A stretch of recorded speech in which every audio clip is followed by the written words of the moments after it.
네, 이슈를 보는 남자 시간입니다. 중요한 이슈에 대한 증권가의 시각 알아볼 수 있는 시간이죠. 네, 이투데이 김시영 기자와 함께하도록 하겠습니다. 안녕하십니까? 안녕하세요. 네, 18대 대통령 선거가 끝났습니다. 네. 이제 주식시장은 새로운 정권에 대한 기대감을 갖고 상승할 것이다라는 이야기들 많이 나오고 있는데요. 네. 오늘 이 시간에는 이 선거 이후 주식시장을 전망해 보도록 하겠습니다. 먼저 지난 화요일장이었죠. 마감 상황부터 정리를 해주실까요? 네, 그 대통령 선거 전날인 지난 18일 코스피 지수는 10.02포인트 오른 1993.09로 그 마감을 했습니다. 대통령 선거를 하루 앞뒀다는 점에서 관망 심리가 좀 대두될 것으로 예상이 됐고요. 이에 따라서 주식시장도 그 약보합권을 이어가지 않을까 우려됐지만 사흘 만에 상승 마감을 했는데요. 일단 미국이 그 재정절벽 이슈가 해법을 좀 모색하고 있는 것으로 알려지면서 전반적인 투자 심리가 개선됐기 때문으로 이렇게 풀이가 되고요. 아울러서 외국인과 기관의 순매수세가 전체적인 지수 상승을 좀 견인했다, 이런 분석입니다. 네, 이제 새로운 대통령 선출 소식과 함께 오늘 증시가 다시 열리게 되는데요. 그 이번 전례들을 좀 살펴보면 과거 대통령 선거 이후에 주식시장이 좀 강세 흐름을 좀 보여줬습니다. 이번에 좀 어떨까요? 네, 지난 1980년대부터 현재까지 역대 대선과 증시 그 상관관계를 비교해 본 결과 대선 후 1, 2년간 주식시장은 상승세를 보였고요. 임기 2년 차에는 고점을 형성하는 모습이 나타났다, 이렇게 분석이 됐습니다. 이는 신정부 출범에 따른 희망과 또 각종 정책에 대한 기대감이 주가에 반영됐기 때문으로 이렇게 분석이 되는데요. 5년 단임제의 영향으로 집권 초기에 경기 부양책과 혁신 정책이 대거 집중돼 나타난 결과일 수 있다, 이런 분석이 나오고 있습니다.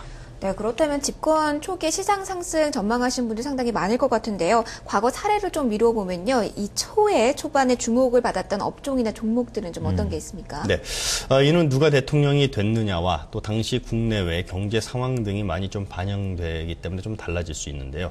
일단 통상 대선 이후 3개월 뒤 대규모 경기 부양책이 발표된 점을 감안을 할 때 국내 설비 투자와 관련된 주식과 또 내수주를 중심으로 강한 흐름을 보였던 것으로 대체적으로 이렇게 분석이 됐습니다.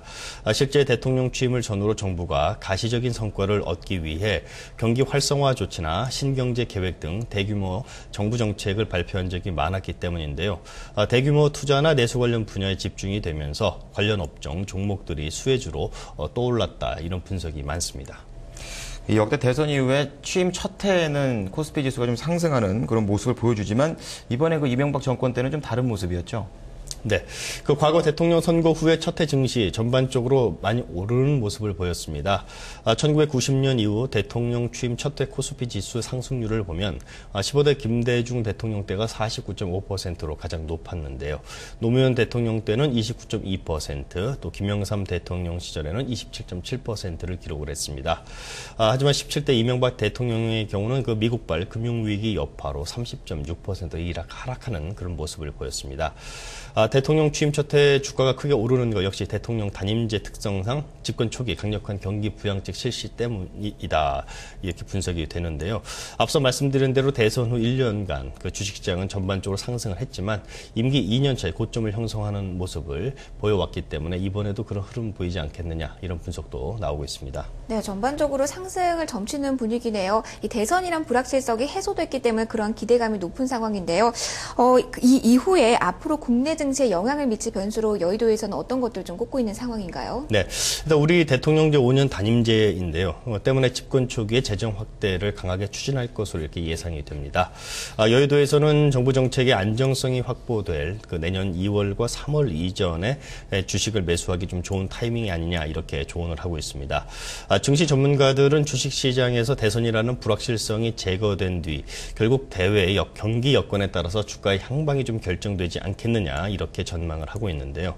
올해처럼 유로존 재정위기, 또 미국의 재정절벽 이슈 등 경기 불확실성을 높이는 대외 변수가 존재할 경우 대선 영향력이 상대적으로 좀 작아질 수밖에 없다, 이런 분석입니다.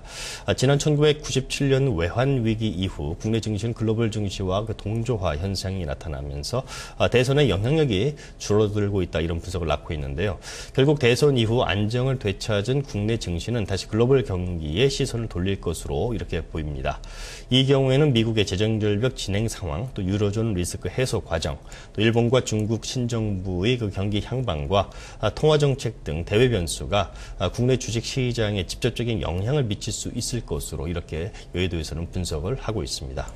자, 그렇다면 대선 이후에 주목할 만한 업종이라든지 종목 어떤 것들이 있을까요? 네. 그 새 정부가 어떤 정책을 내놓느냐에 따라서 수혜주가 좀 변화할 수밖에 없다 이렇게 볼 수 있겠는데요. 증권가에서는 취임을 전후로 정부가 가시적인 성과를 얻기 위해서 경기 활성화 조치나 또 신경제 계획 등을 대규모 정부 정책을 발표한 적이 많았고 또 대규모 투자나 내수 관련 분야에 집중된 점을 좀 주목해야 하지 않겠느냐 이렇게 조언을 하고 있습니다. 하나대투증권의 경우는 경제 민주화 이슈 때문에 대기업 집단 계열사 및 유통업종은 좀 다소 불리하지 않겠느냐 이런 전망을 내놨는데요.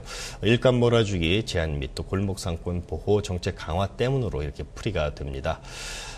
후보자별로 약간의 차별성은 있었지만 전체적으로는 그 소프트웨어, 또 정보통신, 콘텐츠 등 IT 업종과 신재생 에너지 등도 정부의 새로운 그 정책 수혜주로 이렇게 좀 나타날 수 있을 것으로 예상이 되고 있습니다.